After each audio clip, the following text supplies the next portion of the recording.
এইটো ব্ৰিটিছৰ দিনৰ কিবা কিবি আছিল নেকি ইয়াত?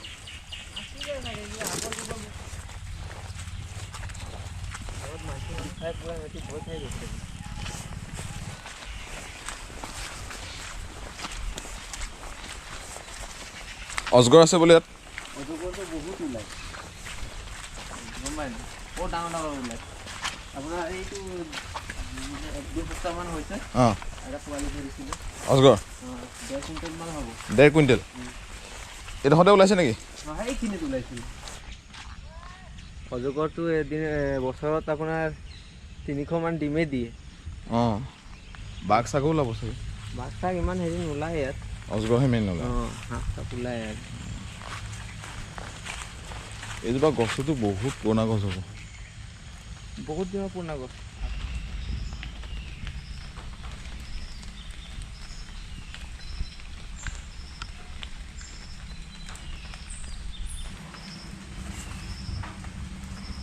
বিশাল গছ এজোপা আছে ইয়াত, আৰু ইয়াৰ তলত শিৱলিংগ এভাগ প্ৰতিষ্ঠা কৰি থোৱা আছে।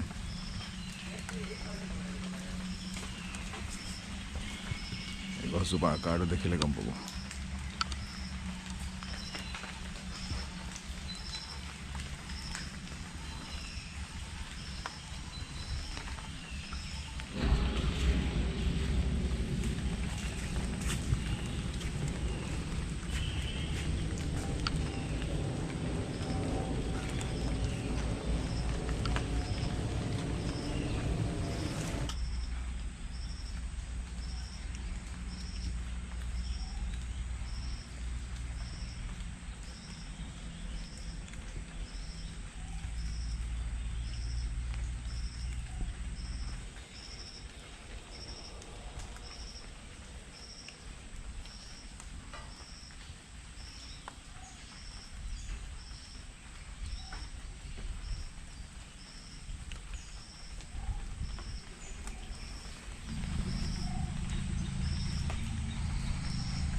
ইয়াৰ পৰা 500 মিটাৰ দূৰলৈকে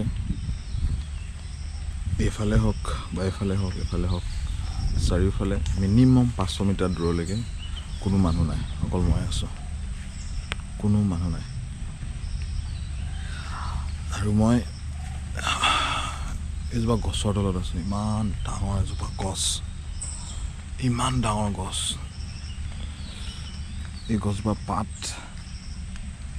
সি তালৈকে আছে।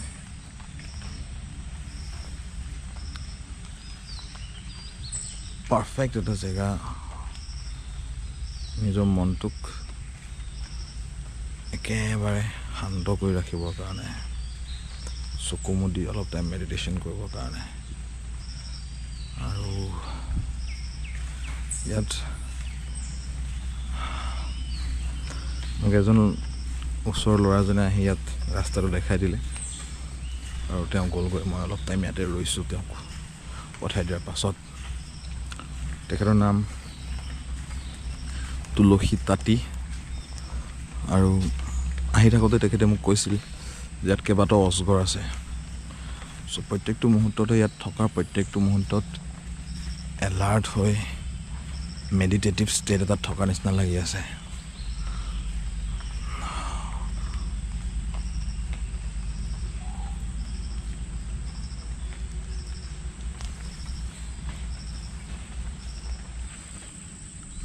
এইটো এটা পুখুৰী।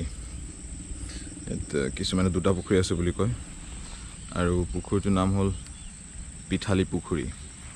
আৰু পিঠালী পুখুৰীৰ বহুত জনশ্ৰুতি আছে। অসমৰ বিভিন্ন ঠাইত থকা এনেকুৱা পুৰণা যিবোৰ পুখুৰী, সেইবিলাকৰ এটা কমন জনশ্ৰুতি হ'ল যে তাত এখন সোণৰ নাও, সোণৰ শিকলি, আৰু বিয়া সবাহ হ'লে, দৰকাৰ হ'লে বাচন বৰ্তন সেই পুখুৰীটোৰ পৰা ওলাই থাকে, যোগান ধৰে। আৰু কোনোবা মানুহে কেতিয়াবা সেই বাচন বৰ্তন ঘূৰাই নিদিয়াৰ কাৰণে আজিকালি সেই বাচন বৰ্তন নোলায়। সেইটো এটা খুব কমন জনশ্ৰুতি। মই কেইবা ঠাইতো এই কথাটো শুনিছোঁ। তেনেকুৱা ধৰণৰ জনশ্ৰুতি এটা এই পুখুৰীটোৰ লগতো জড়িত হৈ আছে। কিন্তু এইটো সঁচা যে পুখুৰীটো বহুত পুৰণি হ'ব লাগিব। যদিও পুখুৰীটো আমি দেখা নাই, ইয়াত বেলেগ বেলেগ গছ হৈ গ'ল, দলৰ নিচিনা হৈ আছে। এনেকৈ গৈ পেলাই এটা পুখুৰী, ভালদৰে মন কৰিলে পুখুৰী থকাৰ যিটো প্ৰমাণ সেইটো দেখা যাব। আৰু মোৰ লগত যিজন আহিছিল তুলসীয়ে মোক ক'লে যে ইয়াত এটা সময়ত হেলিকপ্টাৰেৰে আৰ্মি নামিছিল আৰু এই গোটেই যিখন বাগান আছে এই বাগানখন তন্নকৈ পৰীক্ষা কৰিছিল। আৰু এই গছজোপাৰ তলতে তেতিয়া কোনোবা এগৰাকী বয়সীয়াল মহিলা আছিল, যিগৰাকীয়ে প্ৰায় পূজা পাঠ কৰি থাকে। আৰু সেই আৰ্মি আহি পেলাই ইয়াত মানুহগৰাকীক দেখি ভয়ো খাইছিল বুলি কৈছে। আৰ্মি আহিছিল মানে ইয়াত এইটো হোৱাৰ সম্ভাৱনা থাকিব পাৰে যে ব্ৰিটিছৰ সময়ত ইয়াত ব্ৰিটিছৰ ছাউনি আছিলে, তেনেকুৱা ধৰণৰ কিবা হ'ব পাৰে। এতিয়া মানুহক সুধিলে পুখুৰীটো ব্ৰিটিছৰ দিনৰ বুলি বহুতেই কৈ দিয়ে, কিছুমানে কৈ দিয়ে আহোমৰ দিনৰ, কিছুমানে কয় বহুত বছৰ, বহুত যুগৰ আগৰ।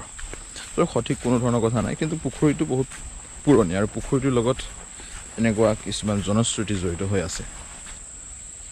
আন এজোপা ডাঙৰ গছ, তথাপি সিজোপাৰ তুলনাত ইমান ডাঙৰ নহয়। আৰু এইটো অঞ্চলতে অজগৰ ওলায়। ইয়াত অজগৰৰ পোৱালি কেইবাটাও পাইছে বুলি কৈছে, উদ্ধাৰ কৰিছে।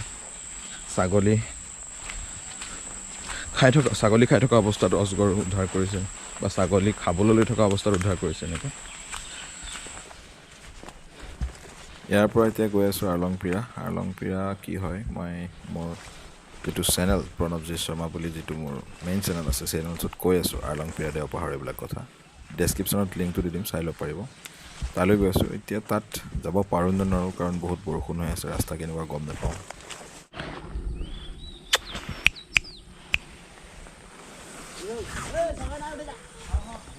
কি খবৰ?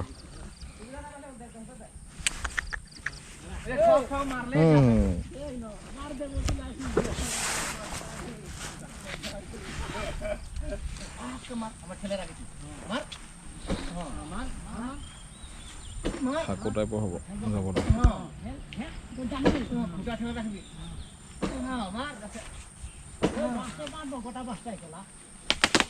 নাই, ভাগি যাব।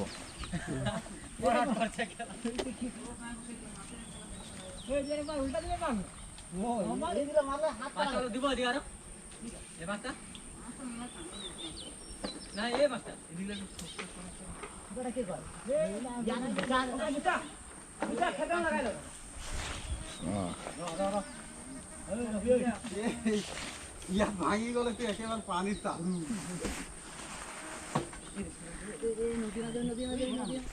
আজি আৰু আৰলংপিৰালৈ যোৱাৰ প্ৰগ্ৰেমটো কমপ্লিট কেঞ্চেল কৰিলোঁ, কাৰণ ইমান ৰিস্ক ল'ব নোৱাৰি। সেইটোৱে দেওপাহাৰ। আজিৰ জেগাটো চাই আপোনালোকৰ কেনেকুৱা লাগিল জনাব, আৰু ভিডিঅ'টোত লাইক, শ্বেয়াৰ, ছাবস্ক্ৰাইব গোটেইখিনি পাম বুলি আপোনালোকৰ পৰা আশা ৰাখিলোঁ। নেক্সট ভিডিঅ'টো পোৱালৈকে গুড বাই।